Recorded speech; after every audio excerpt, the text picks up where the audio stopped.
Welcome, my love light lifers. Today, if you've been over to the IG account, you will know today we're talking about creating yourself so that you can create something creative. I am really, really proud of how many times I've used the word create.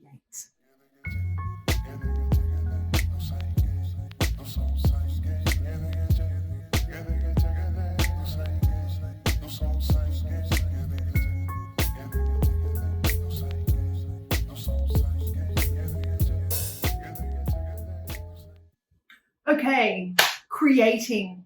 We're not just talking about creating creative stuff. We're talking about creating on a mass level. We're talking about manipulating reality, creating ourselves, creating deliberately, creating our life, creating stuff. Before we go into it though, I'm going to remind you to smash that subscription button and the bell.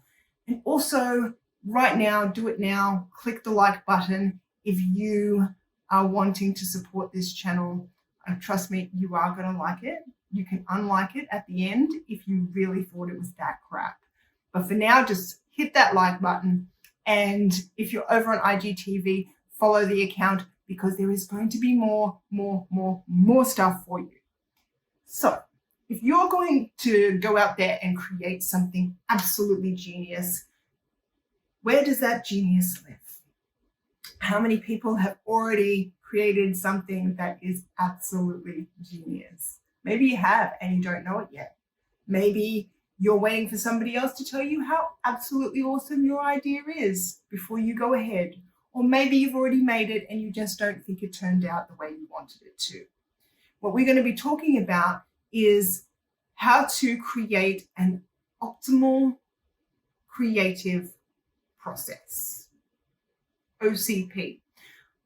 I am going to be doing more on the OCP as time goes on, but for today, we're just going to talk about how it is that your creative self comes forth.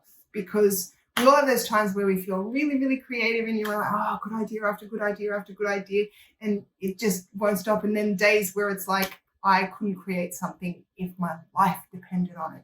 And the difference between that and how to coax that out of yourself and put yourself into a position where you're more likely to have those days where stuff is flowing for you, and to understand how to connect with that part of yourself. Because what we're really talking about here is feeling like you're in the zone, feeling like you're in that flow, and enjoying it, isn't it? That's what it is. You'll start to notice that when you're focused on what you're trying to get out of it, this outcome that you're trying to put out to the world, you're going to feel less like creating. You push yourself far enough in this stream of thought, you're not going to be as creative. Your creativity will kind of leak out of you as you're going along. Whereas if you find that you are just enjoying the process and you're enjoying the idea of having ideas, and you're enjoying the way that this idea gives you more ideas, and you're not sort of stuck on any one particular idea, you just love the movement of the ideas and how it's going. Not, it needs to be done by next Tuesday. Okay. If you're a freelancer, you know exactly what I'm talking about.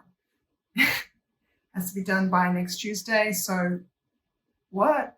Okay. That's not where our creative genius lives most of the time. Because really what we're trying to do is find that place where we're enjoying what we're doing.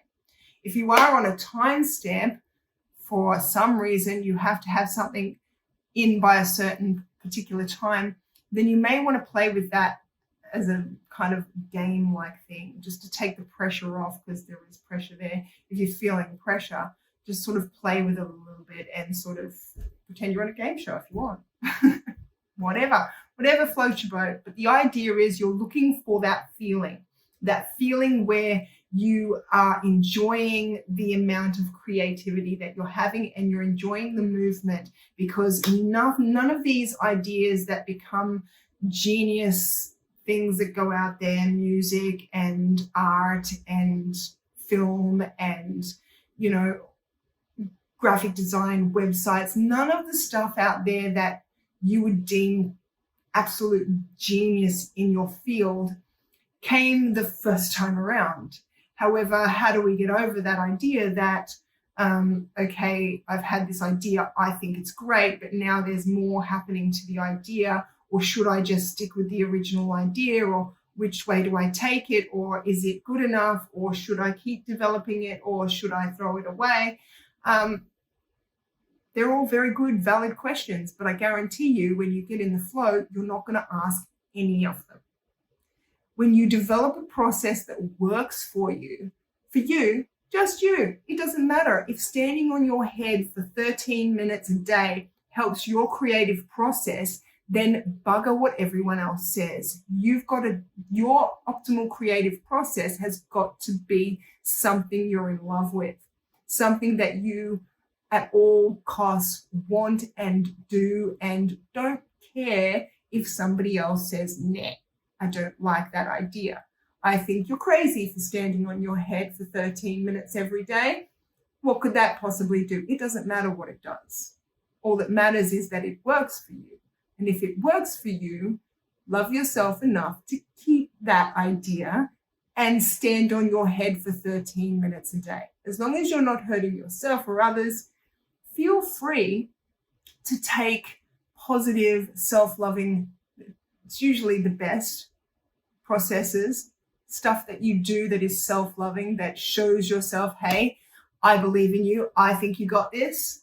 Because there's many people out there who think you got this. If you don't believe you don't got this, you got to believe you got this. So what I'm going to say is that if you're looking to put together your optimal creative process, start to look at things that honestly make you feel more creative. Because once you hit that flow, you're not going to ask yourself those questions. All that's going to happen is you're going to go, oh, that's a great idea, and you will shift things around until that idea just sits flush. And if you find something and that's not fitting anymore, it might have felt like the most great idea. It might have felt so perfect when it came through, but all of a sudden something better comes in and there's no room for it. Now just take it, throw it on the side for a bit. It's not to say it's not a great idea. It might just belong somewhere else, okay?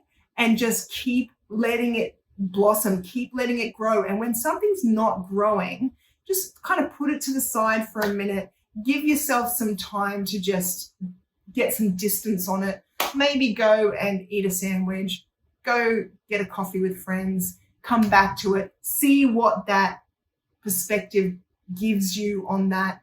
But your process needs to be your process. And that's the main thing. It doesn't matter what other people think of your process. It doesn't matter if other geniuses in your field did the exact opposite. If it's working for you, keep using it. When it stops working for you, stop using it. When things feel good like that is good. I want that next to that. Use it for as long as it feels good. Don't be afraid to change and chop and throw things out and put things in and go, hey, I just put that in. I thought it was the best idea ever, but now that it's in there, I think it's the worst idea ever. And just throw things to the side, because you will find that sometimes those wonderful ideas that you're having just don't belong in this particular project. Then it's not that you're having bad ideas. It's just that the ideas you're having don't fit in this project. And being very flexible in that way is going to help you a lot. Okay, so once you're in that flow, get yourself in that flow before you start. And once you're in that flow, make sure that you are being flexible and you're enjoying yourself. If you're enjoying it and you're just loving, like, I just love how many ideas, I love being able to pick and choose, and that when you're feeling like that, that's when your creative genius is going to come out. And that's your job as a creative, is to find that flow, and what you want to create will come forth from you. You will birth it. I'm going to say goodbye for today, but don't forget to do all of that good. Like, subscribe. Have you liked it yet? If you haven't made up your mind, now's the time. Because I appreciate all of you, and I hope you have a wonderful day. I will see you tomorrow.